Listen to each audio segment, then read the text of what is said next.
Hey folks, kumusta po kayo? Welcome sa ating page na Abatin Agribis. Mayroon tayong mga customers ngayon. Puntahan natin. Ito yung mga kasaka natin na naghahanap ng mga agri-machines sa Abatin Agribis.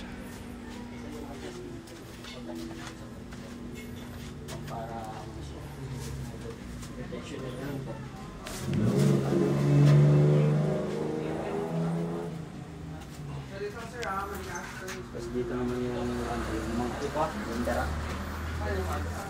Pulverizer niya. Dito po sir. Wala pulverization na hindi katulad ng certified. Saang lugar kayo, sir? Sa Laguna. Laguna. Iluwan pa. Oo. Iluan. Ito isa sa mga best seller namin.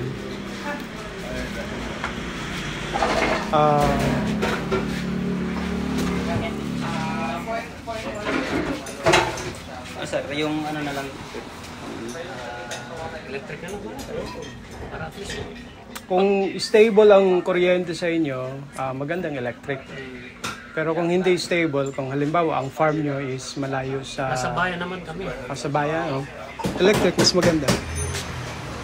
Pero doon sir, ang Ano lang naman namin. for personal use? Hindi. Farm school yung amin eh. Para lang mga bata malaman yung concept ng Wow. rice mill. Oo, maganda yun. Magandaan nga lang yan. Pwede naman dalhin sa bukid. Kung, Opo. halimbawa, ano. Opo, pwedeng... Siguro naman.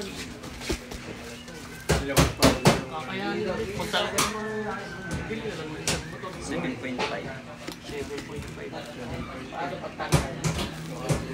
Maybe siguro. Pwede nga rin. Ang advantage nito sir, kasi ito, ang paglabas ng ipa-powder na rin. So hindi siya yung matulis. Hindi siya yung talagang... Opo. Tapos ang output nito sir, pwede mong ihalo na sa paggawa ng feeds. Kung gusto nyong maggawa ng feeds. Hindi rin na. Opo. 6-in-1 ang model na. Tapos kung gagawa ka sir ng crack corn grits, dito mo lang ilagay. Dito mo lang ilagay sir. Opo. Pwede yung pang crack corn grits din. I-adjust na lang yung mga Opo. Pero kung gusto mo naman powderize, malagkit, powderize na mais, pulverize. Ito nila.